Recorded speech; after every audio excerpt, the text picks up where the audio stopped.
بسم اللہ الرحمن الرحیم۔ السلام علیکم۔ کیا بغیر وضو کے تسبیح پڑھنا جائز ہے یا نہیں، اور ذکر اذکار کی فضیلت کے بارے میں جاننے کے لیے کو مکمل دیکھے گا۔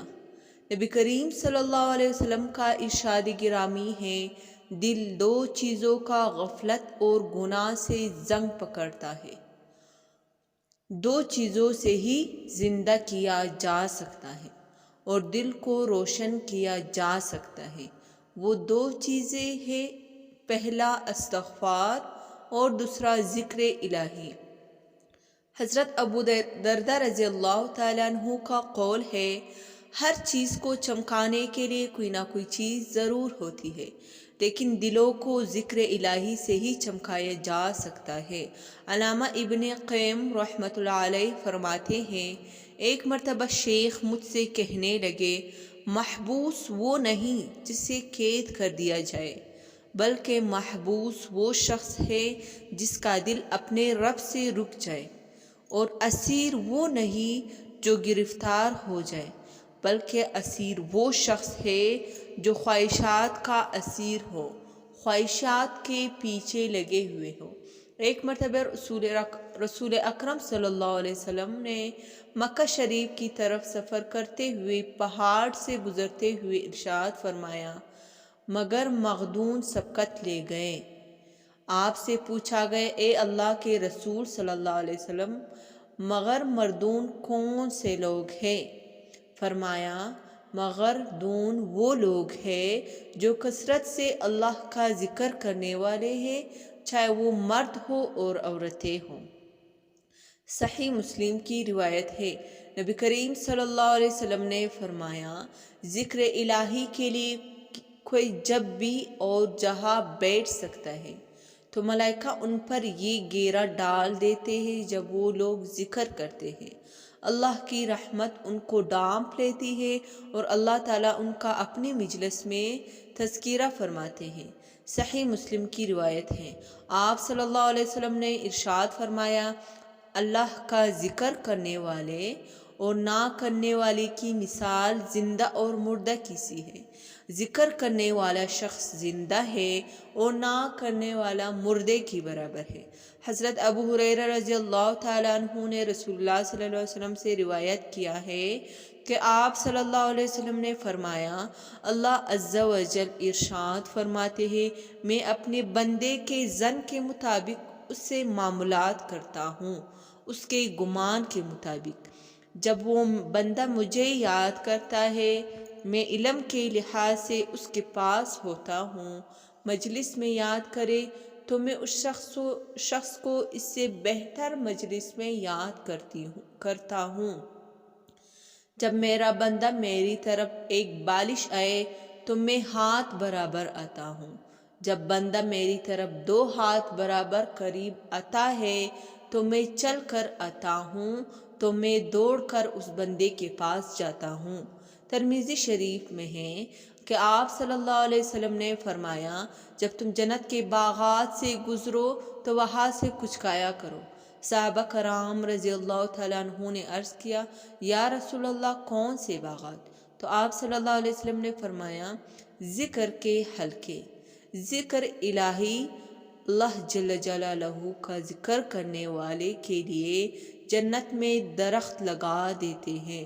حضرت عبداللہ بن مسعود رضی اللہ تعالیٰ عنہ سے مروی ہے کہ آپ صلی اللہ علیہ وسلم نے فرمایا، معراج کی رات حضرت ابراہیم علیہ السلام سے میری ملاقات ہوئی تو ابراہیم علیہ السلام مجھ سے فرمانے لگے، میری طرف سے امت کو سلام دینا اور کہنا کہ جنت کی زمین بھی نہایت اعلیٰ ہے اور اس کا پانی بھی میٹھا ہے اور بے نمکین ہے، مگر وہ صاف چٹیل میدان اور اس کے پودے ہیں، جیسے سبحان اللہ، الحمدللہ، لا الہ الا اللہ، اللہ اکبر۔ یہ ذکر الہی سے جو انعامات حاصل ہوتے ہیں وہ دیگر اعمال سے نہیں ہوتے۔ حضرت ابو ہریرہ رضی اللہ تعالیٰ عنہ سے مروی ہے پھر رسول اللہ صلی اللہ علیہ وسلم نے فرمایا جو شخص روزانہ 100 مرتبہ لا الہ الا اللہ وحدہ لا شریک لہ لہ الملک ولہ الحمد وہو علی کل شیء قدیر پڑھے گا تو اس سے 10 غلام آزاد کرنے کا ثواب ملے گا۔ 100 نیکیاں اس کے نامہ اعمال میں لکھ دی جاتی ہے۔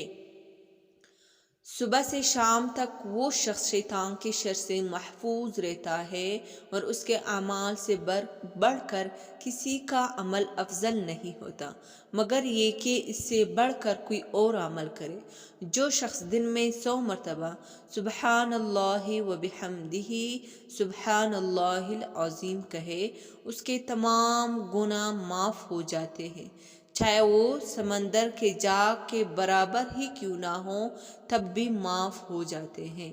حضرت ابو موسیٰ رضی اللہ تعالیٰ عنہ سے روایت ہے کہ رسول اللہ صلی اللہ علیہ وسلم نے ارشاد فرمایا اللہ تعالیٰ کا ذکر کرنے والا اور نہ کرنے والی کی مثال زندہ اور مردے کی طرح ہے۔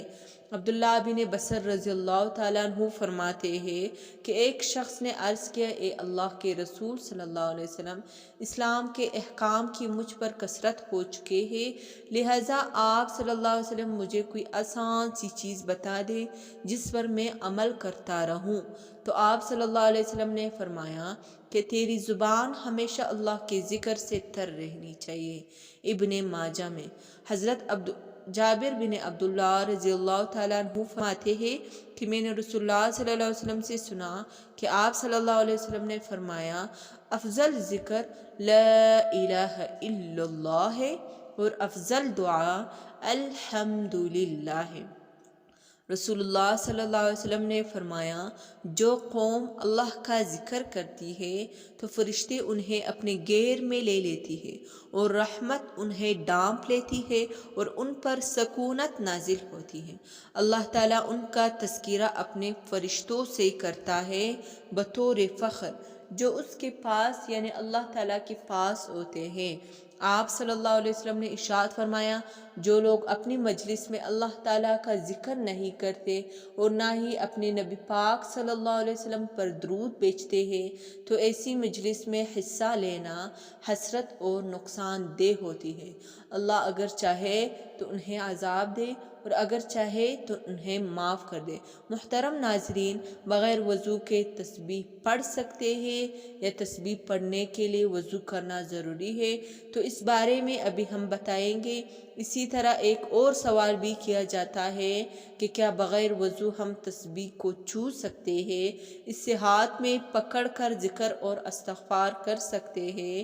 دیکھیں بغیر وضو کے تسبیح پڑھنا اور ذکر اذکار کرنا یعنی سبحان اللہ والحمد للہ ولا الہ الا اللہ اکبر کا ذکر کرنا، تسبیحات کرنا، اسی طرح درود پاک پڑھنا یہ اللہ رب العالمین کی خاص رحمت ہے ہمارے اوپر کہ اس نے اپنا ذکر کرنے کے لیے اپنے محبوب علیہ الصلوۃ والسلام پر درود سلام پڑھنے کے لیے وضو کا ہونا یہ شرط نہیں رکھا ہے۔ حمد و ثنا کر سکتے ہیں، درود پڑھ سکتے ہیں، اسی طرح تسبیحات کو ہاتھ میں پکڑ سکتے ہیں۔ تسبیحات اور اذکار یا اسی طرح درود سلام یہ باوضو ہو کر پڑھنا تو افضل ہے، زیادہ ثواب ملتا ہے، لیکن وضو کرنا شرط نہیں ہے۔ اگر وضو نہ ہو تب بھی ذکر کر سکتے ہیں۔ بغیر وضو بھی اللہ کا ذکر کرنا، حمد و ثنا کرنا، اسی طرح درود شریف پڑھنا یہ بالکل جائز ہے۔ اگر کسی شخص پر غسل واجب ہو چکا ہو یا وہ شخص بے وضو ہو تو اسے اسی حالت میں بھی ذکر کیا جا سکتا ہے، اس میں شرعاً کوئی حرج نہیں ہے۔ ناظرین حضرات، اس کے ساتھ ساتھ نماز کا اہتمام لازمی کریں گے کیونکہ نماز پڑھنا ہر مسلمان مرد عورت پر فرض ہے۔ اللہ تعالی ہم سب کو 5 وقت کی نماز باجماعت ادا کرنے کی توفیق عطا فرمائے۔ مجھے امید ہے کہ آپ کو میری بات سمجھ میں آ گئی ہوگی۔ اللہ تعالی ہم سب کو دین کی سمجھ اور توفیق عطا فرمائے۔ دعا ہے کہ اللہ تعالی میرا سنانا اور آپ کا سننا اپنے الہی میں قبول اور منظور فرمائیں۔ آمین ثم آمین۔ ناظرین حضرات، کمنٹ باکس میں اللہ جل جلالہ کے 99 ناموں میں سے ایک نام ضرور کمنٹ ٹائپ کرے۔ جزاکم اللہ خیرا، احسن جزاء فی الدارین۔